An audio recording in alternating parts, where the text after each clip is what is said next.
దక్షిణ నాయకుడు అయిన ఏ ఏ వేళల ఏ సరోజముఖి ఏ ఏ లీలలన్ కోరు తానాయా వేళల ఆ సరోజముఖి ఆయా లీలలన్ తేల్చి. ఇది 16,000 మంది ఇళ్ళు నారదుడు కనుక తిరిగాడు. మనం తిరగలేం కాబట్టి శ్రీకృష్ణావతారం సినిమాలో 4 ఇళ్ళు తిరిగినట్టు ఎక్కడ పడితే అక్కడ స్వామి ఉన్నట్టుగా మనకి చూపించారు. అది స్వామి యొక్క తత్వం. అలా నిన్నటి పాశురంలో చాలా అద్భుతమైనటువంటి అమ్మవారి సౌందర్యాన్ని వర్ణించారు, అమ్మవారి స్వరూపాన్ని వర్ణించి తత్వం నిన్న అమ్మా ఉక్కమున్ తట్టొళ్ళియున్ తందున్ మణాళనై, మాకు మంచి విచినికర్ర ఇవ్వు. అసలు చలికాలం విచినికర్రలతో పనే ఉంటుంది, అందులో మంచులో పెడుతున్నారు వీళ్ళు స్నానానికి. విచినికర్ర కావాలి, మాకు అద్దం కావాలి, ఇచ్చి మీ స్వామితో మేము నీరాడేటట్లు చెయ్యమని చెప్పారు. ఇక్కడ నిజంగా వీళ్ళు అడిగినటువంటివి మనం అనుకుంటున్న విచినికర్ర అద్దం కాదు. అద్దం అంటే స్వస్వరూప జ్ఞానం. అంటే మన లక్షణం మనం తెలుసుకోవాలి. మనం ముఖాన్ని బొట్టు పెట్టుకుంటే అద్దంలో కనపడుతుంది, అంతేకాని అద్దానికి బొట్టు పెడితే మన ముఖానికి రాదు కదా. ఇది మనకి భాగవతంలో నృసింహావతార ఘట్టంలో శ్రీధరి వ్యాఖ్యానంలో చెప్పాడు.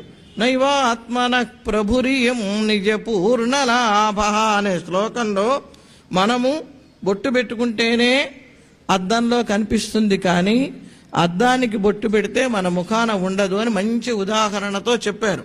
అలా ఉక్కమున్ తట్టొళ్ళియున్ వీళ్ళు అడిగినటువంటివి ఒకటి విసనికర్ర. ఆ స్వామి యొక్క దృష్టే విసనికర్ర.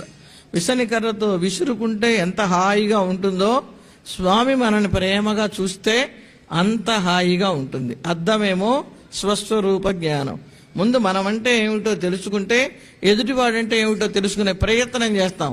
స్వస్వరూప, పరస్వరూప, ఆత్మస్వరూపాలని 3 స్వరూపాలు తెలియాలి.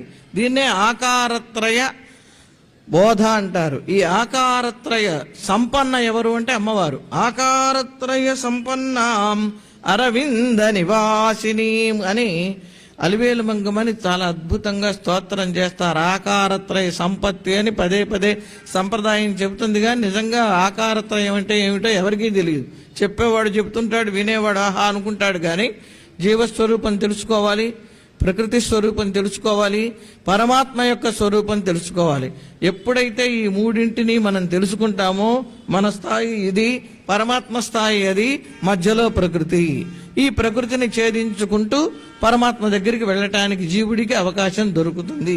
అటువంటి జ్ఞానాన్ని మాకు కటాక్షించమన్నారు. జ్ఞానం వెలుగు, అద్దం కూడా ప్రకాశంతోనే ఉంటుంది కనుక అద్దాన్ని వీళ్ళు అడిగారు. ఇక ఇవాళ పాశురంలో ఆచార్య వైభవాన్ని ప్రత్యేకంగా చాటి చెప్తున్నారు. రాలేదాయన?